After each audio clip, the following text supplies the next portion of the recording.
महाराष्ट्र में राजनीति बदल रही है। महायुति को मिली एक तरफा बहुमत के बाद से महाराष्ट्र में आघाड़ी बैकफुट पर है। महाआघाड़ी महायुति को मिले जनादेश को लगातार नकार रही है। महायुति को जनता ने एक तरफा बहुमत दिया है। बहुमत इतना है कि महाराष्ट्र विधानसभा में कोई विपक्ष का नेता भी नहीं बन सकता है। इस पर महाआघाड़ी कह रही है कि महायुति को मिली जीत जनता का जनादेश नहीं अपितु ईवीएम का कारनामा है। ईवीएम और चुनाव आयोग की वजह से महायुति को जीत मिली है। इस पर विपक्ष ने सदन से वॉकआउट कर दिया, जिसके बाद अब महाराष्ट्र में सवाल उठ रहा है कि अगर विपक्ष के नेता विधायक की शपथ नहीं लेंगे तो सदन कैसे चलेगा। दरअसल महाराष्ट्र चुनाव परिणाम के बाद से महाआघाड़ी के खराब प्रदर्शन की पूरे देश में चर्चा हो रही है। महाराष्ट्र में महायुति की महाजीत के बाद अगर किसी पर सवाल उठ रहा है तो विपक्षी गठबंधन महाआघाड़ी पर उठ रहा है। इस गठबंधन में कांग्रेस, शिवसेना, यूबीटी और शरद पवार की एनसीपी है। कांग्रेस छोड़ यह दोनों दल अपनी मूल पार्टी से अलग हुए। इस चुनाव में इन दलों की साख दांव पर थी, लेकिन महाराष्ट्र चुनाव परिणाम के बाद से दोनों दल अब बैकफुट पर आ गए। महाराष्ट्र में चुनाव के बाद विधायकों का शपथ ग्रहण समारोह होना था। इसी कड़ी में महाराष्ट्र विधानसभा का 3 दिवसीय स्पेशल सेशन शनिवार से शुरू हुआ।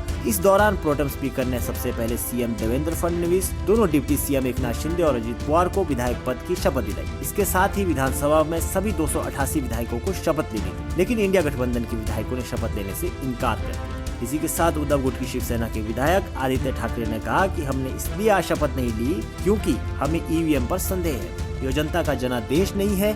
इसके बाद उद्धव गुट के विधायकों ने सदन का वॉकआउट कर दिया। अगर ये जनता का जनादेश होता तो लोग खुश होते और जश्न मनाते, लेकिन इस जीत का कहीं भी लोगों ने जश्न नहीं मनाया है। हमें ईवीएम पर शक है। क्यों आप लोगों ने विरोध बहिष्कार किया, ये बारे में हमने आज बहिष्कार किया है। इसी का एक ही कारण है, अगर आप देखें तो मार्केटवाड़ी डेमोक्रेसी को मारा जा रहा है। ये डेमोक्रेसी को ईवीएम के हिसाब से, ईवीएम के माध्यम से हो या फिर जो भी रिगिंग कर रहे हैं उसके माध्यम से मौकरी कर रहे हैं डेमोक्रेसी। और यही जो मैंडेट है, ये मैंडेट ना जनता का है ना महाराष्ट्र का है, ये मैंडेट ईवीएम का है और ये मैंडेट इलेक्शन कमीशन का है। हम यही बात करना चाहते हैं। आज जो शपथ नहीं लिए इसी के लिए नहीं लिए क्योंकि आज जनता का आदर करना चाहते हैं। जनता के जो मन में शंका उपस्थित है उसे उत्तर देना चाहिए।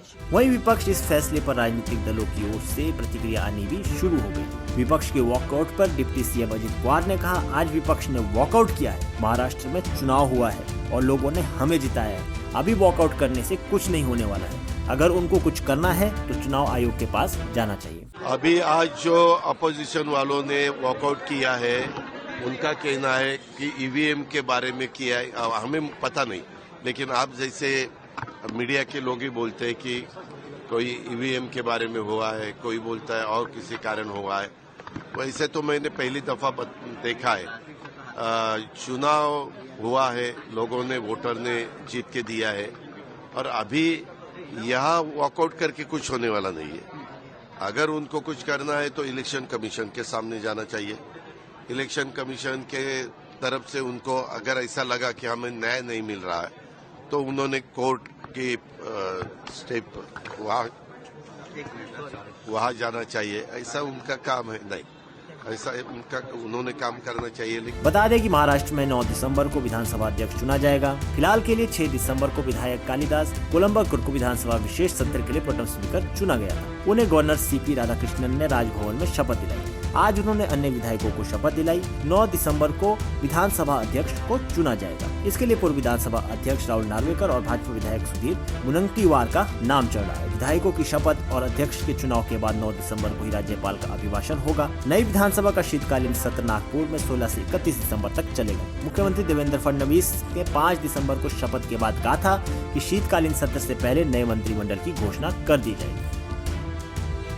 बहरहाल महाराष्ट्र में महायुति गठबंधन ने लंबी खींचतान के बाद सरकार बना दी। इसके बाद विपक्ष राज्य को किन मुद्दों पर घेरता है और राज्य की राजनीति में कौन से मुद्दे हावी रहने वाले हैं, इस पर आने वाले दिनों में सदन में चर्चा होती रहेगी। लेकिन राजनीतिक दलों का अपनी हार के पीछे जनता की नाराजगी को नकारना और लगातार ईवीएम को ही गलत ठहराना विपक्ष की मुद्दों की राजनीति को कटघरे में खड़ा कर रहा है। Bureau report, Punjab Kesari TV.